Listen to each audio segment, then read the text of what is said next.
தேசிய பொருளாதாரம், அப்புறம் சயின்ஸ் அண்ட் கிரீன் எனர்ஜி, உலக அளவுல நடந்த முக்கியமான விஷயங்கள், நம்ம பாதுகாப்பு சம்பந்தமான செய்திகள், கடைசியா இந்தியாவோட உணவு பாதுகாப்பு. சரி வாங்க ஒவ்வொன்னா டீட்டெயிலா பார்க்கலாம். ஓகே, முதல்ல நம்ம தேசிய பொருளாதாரத்திலிருந்து ஆரம்பிக்கலாம். இந்தியாவோட பொருளாதாரத்தை இன்னும் வலுப்படுத்த என்னென்ன முக்கிய நடவடிக்கைகள்லாம் எடுத்திருக்காங்கன்னு பாப்போம். முதல்ல பாத்தீங்கன்னா எலக்ட்ரிசிட்டி செக்டர்ல ஒரு முக்கியமான அப்டேட். கேப்டிவ் உற்பத்தி ஆலைகள்னு சொல்லுவாங்க. அப்படின்னா என்னன்னா, சில பெரிய கம்பெனிங்க அவங்களோட சொந்த தேவைக்காகவே கரண்ட் தயாரிப்பாங்க இல்லையா, அவங்க தான். இனிமே இவங்க சென்ட்ரல் கவர்மெண்ட் கிட்ட பெர்மிஷன் வாங்க வேண்டியதில்லை. ஏப்ரல் 1ல இருந்து இவங்களோட வருடாந்திர வெரிஃபிகேஷனை ஸ்டேட் ஏஜென்சிகளே பார்த்துப்பாங்க. இது நிர்வாக வேலைகளை ரொம்பவே சுலபமாக்கும் இல்லையா. அடுத்து ஆரஞ்சு பொருளாதாரம்னு சொல்ற நம்ம கிரியேட்டிவ் இண்டஸ்ட்ரி. இதுக்கு அரசாங்கம் இப்போ ரொம்ப முக்கியத்துவம் கொடுக்குது. குறிப்பா animation, visual effects, gaming, comics. அதாவது இந்த ஏவிஜிசி துறையில 15,000 பேருக்கு ட்ரைனிங் கொடுக்க ஒரு நேஷனல் ஏஐ ஸ்கில்லிங் ப்ரோக்ராம் ஆரம்பிச்சிருக்காங்க. இது மட்டும் இல்லாம யூசர்ஸ் கண்டென்ட் கிரியேட் பண்றதுக்காக மை வேவ்ஸ் ஒரு பிளாட்ஃபார்ம், அப்புறம் நம்ம டிடி ஃப்ரீ டிஷ்க்கு ஒரு அட்வான்ஸ்ட் எலக்ட்ரானிக் ப்ரோக்ராம் கைடும் கொண்டு வந்திருக்காங்க. குஜராத்ல சனந்த்ல கெயின் செமிகண்டக்டர் ஆசாட் ஆலை திறந்திருக்காங்க. இது நம்ம மேக் இன் இண்டியா திட்டத்துக்கு ஒரு பெரிய பூஸ்ட். யோசிச்சு பாருங்க, நம்ம ஸ்மார்ட் போன்ல இருந்து மிலிட்ரி எக்விப்மெண்ட் வரைக்கும் எல்லாத்துக்கும் செமிகண்டக்டர்ஸ் தான் அடிப்படை.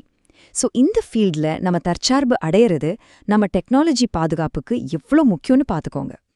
அப்போ இந்த ஓஎஸ்ஐடி அப்படின்னா என்ன? சிம்பிளா சொல்லணும்னா இது சிப் தயாரிக்கிறதோட ஃபைனல் ஸ்டேஜ். சிப்ஸ் எல்லாம் சிலிகான் வேஃபர்கள்ல இருந்து ரெடி ஆனதும் அதை பேக்கேஜ் பண்ணி கரெக்டா வேலை செய்தான்னு டெஸ்ட் பண்ணி நம்ம எலக்ட்ரானிக் டிவைஸ்ல யூஸ் பண்றதுக்கு ரெடி பண்ற இடம் தான் இது. இந்த ஸ்டெப் இல்லாம சிப் தயாரிப்பு முழுமை அடையவே அடையாது.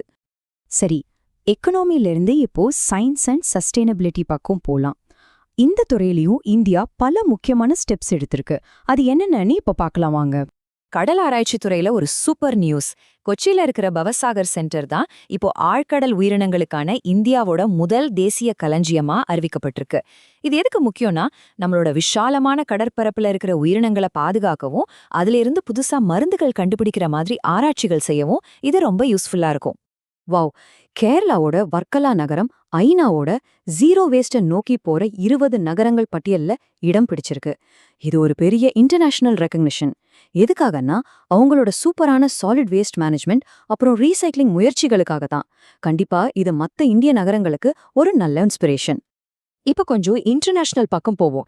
ஆப்பிரிக்கால ஜாம்பேசி ஆத்துல இருக்கிற கரிபா அணை மேல ஒரு புது மிதக்கும் சோலார் பவர் பிளான்ட் கட்ட போறாங்க. யோசிச்சு பாருங்க, நிலத்தையே பயன்படுத்தாம அணை தண்ணி மேலேயே பவர் ஜெனரேட் பண்றது. ரினியூபிள் எனர்ஜில இது ஒரு கேம் சேஞ்சர்னு சொல்லலாம். இந்த பிளான்ட்டோட கெப்பாசிட்டி எவ்வளோ தெரியுமா? 500 மெகாவாட்.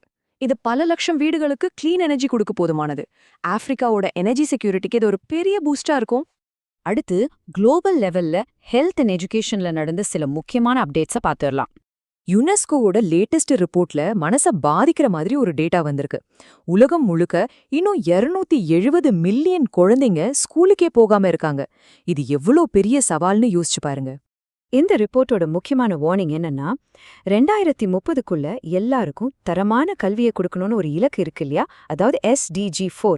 அதை அடையிறதுல நிறைய நாடுகள் பின்தங்கி இருக்காங்க. இந்த இலக்கை அடைய இன்னும் நிறைய வேலை செய்ய வேண்டியிருக்கு. ஹெல்த் செக்டார்ல ஒரு வரலாற்று சாதனை நடந்திருக்கு.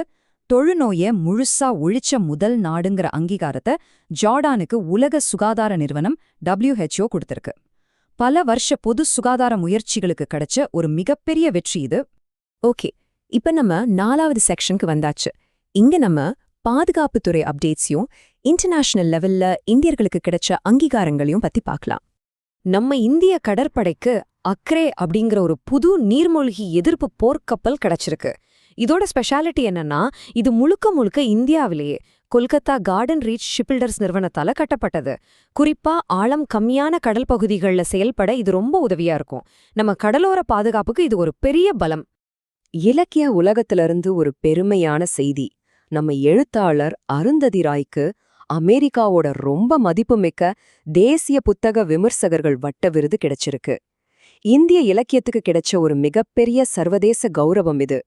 சரி, இப்போ நம்மளோட கடைசி ஆனா ரொம்ப ரொம்ப முக்கியமான பகுதிக்கு வந்தாச்சு.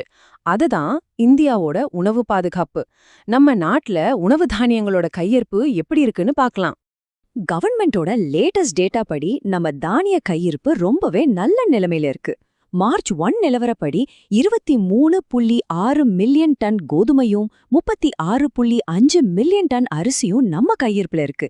இது நம்ம நாட்டு மக்களுக்கு தேவையானதை விட ரொம்பவே அதிகம். சோ உணவு பாதுகாப்பு பத்தி எந்த கவலையும் இல்ல.